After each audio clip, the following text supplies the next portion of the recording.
Hello दोस्तों, आपका स्वागत है फिर से मेरे इस छोटे से चैनल के छोटे से वीडियो में। तो दोस्तों, मैं आपको पार्ट 1 और पार्ट 2 में पढ़ा चुका हूँ। मैं अभी पार्ट 3 वीडियो लाया हूँ।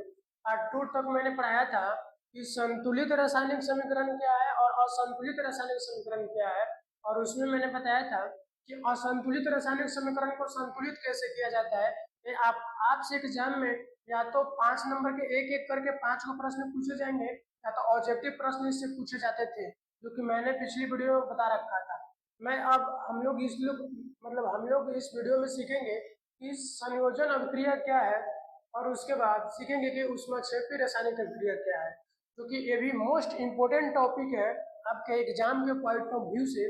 चलिए अब हम लोग सीखने का प्रयास करते हैं कि संयोजन अभिक्रिया क्या है। तो देखिएगा, संयोजन अभिक्रिया, इसको इंग्लिश में कहते हैं कॉम्बिनेशन रिएक्शन कहते हैं। देखिए दोस्तों, संयोजन का मतलब होता है संयोग करना, संयोग करने का मतलब होता है मिल जाना, और संयोग करने के लिए कम से कम दो गो वस्तु का होना अति आवश्यक है।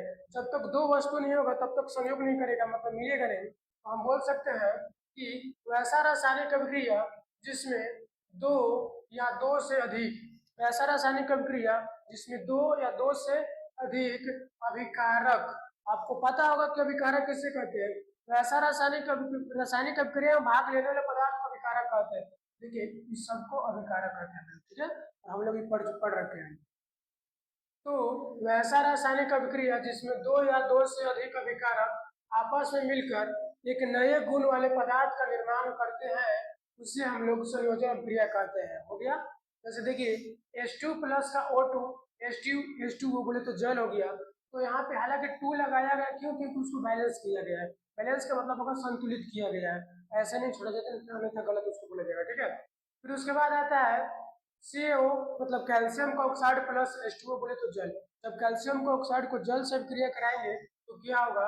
तो बुझा हुआ चूना प्राप्त होगा, यानी कि COH का हॉल्ट, जिसको हम लोग कैल्शियम हाइड्रोक्साइड बोलते हैं, या तो बुझा हुआ चूना बोलते हैं, और उसमें रिलीज होगा, ठीक है। फिर उसके बाद में जब हम लोग कार्बन बोले तो कोयले को जब हम लोग दहन करेंगे, जब हम लोग कोयले को जलाएंगे ऑक्सीजन की उपस्थिति में, तो हमें कार्बन डाइऑक्साइड गैस की प्राप्ति होता है, ठीक है। अब देखिए, यहाँ से ऊष्मा की प्राप्ति हो रहा था, इसीलिए हम लोग यहाँ पे पढ़ रहे हैं कि ऊष्माक्षेपी रासायनिक अभिक्रिया क्या है। ऊष्माक्षेपी रासायनिक अभिक्रिया का मतलब होता है ऊष्माक्षेपी, क्षेपी का मतलब होता है बाहर निकलना होता है, ठीक है। तो वैसा रासायनिक अभिक्रिया जिसमें उत्पाद के निर्माण के साथ साथ, मतलब उत्पाद तो बनबे करेगा। उत्पाद किसको बोलते हैं? तो सारा चीज को हम लोग उत्पाद कहते हैं, सारा चीज को हम लोग उत्पाद कहते हैं, ठीक है। तो वैसा रासायनिक अभिक्रिया जिसमें उत्पाद के निर्माण के साथ साथ ऊष्मा भी बाहर निकलता है, उसे हम लोग ऊष्माक्षेपी रासायनिक अभिक्रिया कहते हैं, या तो फिर ऊष्माक्षेपी अभिक्रिया कहते हैं। कहने का मेरा मतलब है ऊष्माक्षेपी, मतलब क्षेपी का मतलब होगा बाहर निकलना होता है। तो वैसा रासायनिक अभिक्रिया जिसमें उत्पाद तो बनबे करेगा और उत्पाद के साथ साथ यहाँ पे क्या होगा? तो ऊष्मा भी रिलीज होगा, ऊष्मा भी बाहर निकलेगा, उसी को हम लोग ऊष्माक्षेपी रासायनिक अभिक्रिया कहते हैं, या तो ऊष्माक्षेपी रासायनिक अभिक्रिया मतलब कहते हैं, ठीक है। अब देखिए, जैसा भी लिखा गया एग्जाम्पल में लिखा गया है, प्राकृतिक गैस बोले तो मीथेन का दहन, यानी कि जब हम लोग मीथेन को ऑक्सीजन की उपस्थिति में चलाते हैं तब हमें कार्बन डाइऑक्साइड, जल और ऊर्जा की प्राप्ति होती है। ऊर्जा की प्राप्ति मतलब ऊष्मा बाहर निकल रहा है, मतलब ऊर्जा की प्राप्ति हो रहा है, ठीक है। उसके बाद है श्वसन एक ऊष्माक्षेपी अभिक्रिया है। प्रश्न पूछा जाता है कि श्वसन एक कैसा अभिक्रिया है, तो आपको बताना होगा कि श्वसन एक ऊष्माक्षेपी अभिक्रिया है, और कैसे है तो मैं यहाँ बता रखा है प्रश्न में, श्वसन एक ऊष्माक्षेपी अभिक्रिया है कैसे, प्रश्न लगे क्यों? क्योंकि अक्सर एग्जाम में पूछा जाता है कि श्वसन की अभिक्रिया एक ऊष्माक्षेपी अभिक्रिया है कैसे। फिलहाल इसको देखेंगे, शाक सब्जियों का विभाजित होकर कंपोस्ट बनना ऊष्माक्षेपी अभिक्रिया होता है, ऊष्माक्षेपी अभिक्रिया है, ठीक है। जो भी शाक सब्जी है वो कंपोस्ट हो जाएगा, यानी कि सड़ गल जाएगा, तो उससे भी ऊष्मा रिलीज होता है, ठीक है।